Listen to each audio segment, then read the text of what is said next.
একুশের মঞ্চ থেকে ভাষা আন্দোলনের ডাক। আজ বোলপুরে মিছিল মমতা বন্দ্যোপাধ্যায়ের। প্রশাসনিক সভার পরে করবেন মিছিল।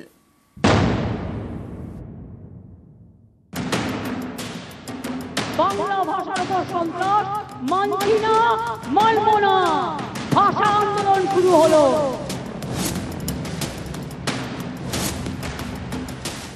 27শে জুলাই থেকে একেবারে টানা ইলেকশন পর্যন্ত ভাষার উপর সন্ত্রাস, বাংলা ভাষার উপর সন্ত্রাস মানছি না, মানব না, ভাষা আন্দোলন শুরু হলো। একুশের মঞ্চ থেকে ভাষা আন্দোলনের ডাক দেন মমতা বন্দ্যোপাধ্যায়। সোমবার তিনি পথে, মিছিল বোলপুরে। সোমবার বোলপুরে প্রশাসনিক সভা মমতা বন্দ্যোপাধ্যায়। সভা শেষে দুপুরে মিছিল। 4 কিলোমিটার রাস্তা হাঁটবেন বোলপুর টুরিস্ট লজ থেকে জাম্বুনি পর্যন্ত। মিছিল শেষে কঙ্কালীতলা অথবা সোনাঝুরি হাটে যেতে পারেন। মঙ্গলবার ইলাম বাজারে সরকারি অনুষ্ঠান। 27শে জুলাই থেকে একেবারে টানা ইলেকশন পর্যন্ত ভাষার ওপর সন্ত্রাস, বাংলা ভাষার ওপর সন্ত্রাস মানছি না, মানব না, ভাষা আন্দোলন শুরু হলো। নেত্রীর নির্দেশ, রবিবার থেকে তৃণমূলের ভাষা আন্দোলন শুরু। এদিন বীরভূমের নানুরে সভা করে রাজ্যের শাসক দল। আবার একটা ভাষা আন্দোলন, যে বাঙালির অধিকার, বাংলার অধিকার। বাংলার বাইরে বাংলা কথা বললেই বাংলাদেশি সন্দেহ। অভিযোগ, বিজেপি শাসিত রাজ্যে পশ্চিমবঙ্গের পরিযায়ী শ্রমিকদের হেনস্থা করা হচ্ছে। কাউকে আটক করা হচ্ছে, কাউকে জোর করে পাঠিয়ে দেওয়া হচ্ছে বাংলাদেশে। এই অভিযোগেই তৃণমূলের ভাষা আন্দোলন কর্মসূচি। পশ্চিম মেদিনীপুরের পিংলার মাতপুরে এদিন মিছিল বের হয়। যেভাবে আমাদের মারধর করা হচ্ছে, যেভাবে ডিটেনশন ক্যাম্পে পাঠিয়ে দেওয়ার চক্রান্ত হচ্ছে, আমাদের দাবি একটাই, বাংলার এই অগ্রগতিকে, বাংলার এই প্রগতিকে কিছুতেই বিজেপির নেতৃত্বে বিজেপি শাসিত রাজ্যগুলোতে বাঙালিদের প্রতি অত্যাচার করে, বাঙালিদের প্রতি নিপীড়ন করে, বিদ্বেষ ছড়িয়ে আমরা স্তব্ধ হতে দেব না।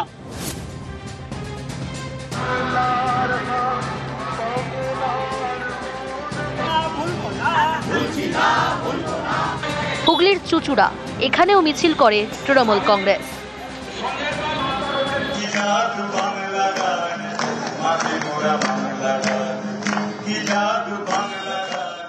এদিন শিয়ালদাতেও মিছিল হয়, ছিলেন স্থানীয় কাউন্সিলর। নিউজ 18 বাংলা।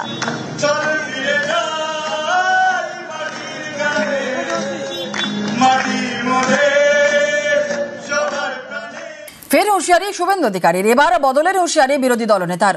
22শে ডিসেম্বর হুঁশিয়ারি শুভেন্দু অধিকারীর, আর 3টি তারিখ দিয়ে হুঁশিয়ারি শুভেন্দু অধিকারীর। এবার 26-এর আগে ঝড়ের হুঁশিয়ারি।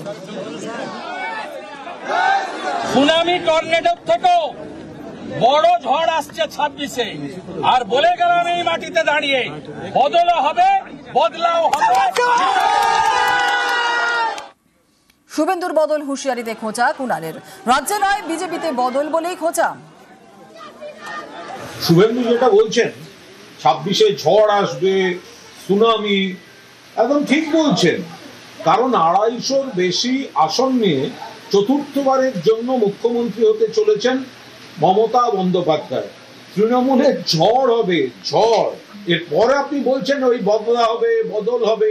আরে বদল তো আপনারাই বদলে গেলেন। এই দলে ছিলেন, কিছু অভিযোগ অমুক তমুক, বিজেপি এই হুমকি দিল, আপনারা বদল করে অন্য জায়গায় চলে গেলেন। যা যা বদল সব আপনাদের মধ্যেই হচ্ছে। রাজ্যে কোনো বদল হবে না। রাজ্যের বদল 11 সালে হয়ে গিয়েছে, পরিবর্তন। আর রইল বাকি বদলা, সেটা নাকি দিলীপ ঘোষ নেবেন আপনাদের বিরুদ্ধে। এর আগে 2022-এ ডিসেম্বর হুঁশিয়ারি দিয়েছিলেন শুভেন্দু অধিকারী। 3টে তারিখ দিয়ে হুঁশিয়ারি দিয়েছিলেন শুভেন্দু অধিকারী। বাকি তো আমি বলেছি ডিসেম্বরের মধ্যে ডুগডুগি বাজিয়ে দিব। সরকার পাল্টে দিব বলিনি, বলেছি এদের চালাতে দেব না। এরা সরকার চালাতে পারবে না, অপেক্ষা করুন। 12, 14, 21 তিনটে দিন খুব গুরুত্বপূর্ণ, ওয়েট অ্যান্ড ওয়াচ। 12, 14, 21 তিনটে দিন খুব গুরুত্বপূর্ণ, ওয়েট অ্যান্ড ওয়াচ। শুভেন্দুর হুঁশিয়ারিতে কটাক্ষ কুণালের। শুভেন্দুর ক্যালেন্ডার পলিটিক্স বলেই খোঁচা, অস্তিত্ব রক্ষায় শুভেন্দুর হুঁশিয়ারি বলেই কটাক্ষ। 20 সালে শুনেছিলাম আবকিবার 200 পার, 22 সালে শুনলাম 23 সালে নাকি পঞ্চায়েতে একেবারে বিপ্লব হবে, জেলা পরিষদ দখল, সবকটা তৃণমূল জিতেছে। 23-এ শুনলাম 24-এ লোকসভায় নাকি বিরাট বেড়ে যাবে বিজেপি। এ রাজ্যে কমে গেছে, একটা মিলছে না। আর একটা ফ্লপ জ্যোতিষী, ভুল ক্যালেন্ডার, শুধুমাত্র নিজেদের অস্তিত্ব রেখে হতাশ, ভেঙে পড়া, গোষ্ঠীদ্বন্দ্বের দীর্ণ কর্মীদের চাঙ্গা রাখার জন্য এই একটার পর একটা অবান্তর একটা করে তারিখ রাজনীতি। আসছি পরবর্তী খবরে। কোথাও অনলাইনে ব্যবসার টোপ দিয়ে প্রতারণা, কোথাও নকল ওয়েবসাইট তৈরি করে প্রতারণা, কয়েক কোটি টাকা হাওয়া। তদন্তে নেমে একের পর এক গ্রেফতার করে পুলিশ।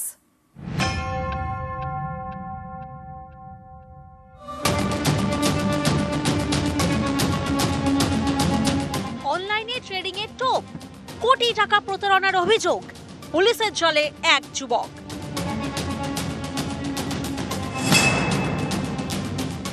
নিউ টাউনের বাসিন্দা ব্রিজেশ ঘোষ, দুর্গাপুরে তার ব্যবসা। ব্রিজেশের দাবি, সম্প্রতি তার হোয়াটসঅ্যাপে একটি মেসেজ আসে, সেখানে মোটা টাকা লাভ হবে বলে শেয়ার বাজারে বিনিয়োগের প্রস্তাব দেওয়া হয়। এতে রাজি হয়ে যান ব্রিজেশ। তাকে একটি অ্যাপ ডাউনলোড করতে বলা হয়। সেই অ্যাপ ডাউনলোড করে ট্রেডিং শুরু। একটা সময় পর টাকা তুলতে যান ব্রিজেশ। অভিযোগ, তখনই তাঁর অ্যাকাউন্ট থেকে দফায় দফায় মোট 1,71,00,000 টাকা তুলে নেওয়া হয়। গত জুন মাসে বিধাননগর সাইবার ক্রাইম থানায় অভিযোগ করেন ব্রিজেশ। তার ভিত্তিতে গ্রেফতার করা হয় এক ব্যক্তিকে, তার বাড়ি বিহারে।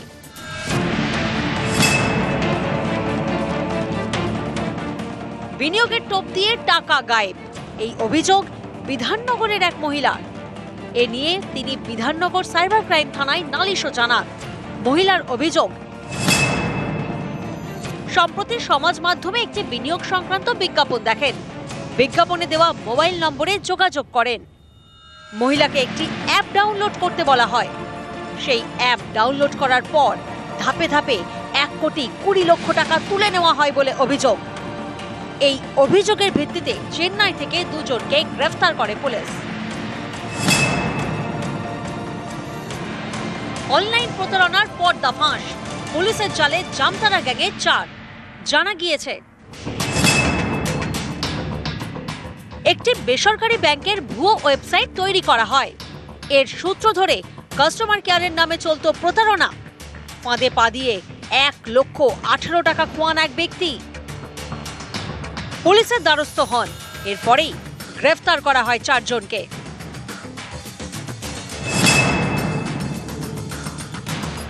হুগলির পান্ডুয়া, এখানে নামী অনলাইন সংস্থার ভুয়ো ওয়েবসাইট তৈরি করে লক্ষ লক্ষ টাকা হাতিয়ে নেওয়ার অভিযোগ। পুলিশের জালে এক ব্যক্তি। উদ্ধার হয়েছে 23টি সিম কার্ড, 12টি মোবাইল ফোন এবং 50,000 টাকা। পান্ডুয়া থানার অধীনে সামন্ত রোডে একটা ভাড়া বাড়িতে কিছু ফ্রডুলেন্ট অ্যাক্টিভিটি হচ্ছে, ওখানে রেড করা হয়। রেড করার পরে বাড়িতে গিয়ে দেখা যায় যে একজনের কাছে 23খানা সিম কার্ড, 4টা নতুন মোবাইল, 8খানা ইউজড মোবাইল এবং 50,000 টাকা আছে। তাকে ওইখানে জিজ্ঞাসাবাদ করা হয়। সদুত্তর দিতে না পারায় তাকে থানায় নিয়ে আসা হয় এবং তাকে আরও জিজ্ঞাসাবাদ করা হয়। উত্তর 24 পরগনার সন্দেশখালীর ধামাখালি। সম্প্রতি এখানকার একটি হোটেল থেকে উদ্ধার হয় 10 কোটি টাকার জাল নোট। গ্রেফতার করা হয় 2 জনকে। এই ঘটনায় ধরা পড়ল মূল অভিযুক্ত, তার নাম অভিষেক তিওয়ারি। নাগপুর থেকে গ্রেফতার করা হয়। নিউজ 18 বাংলা।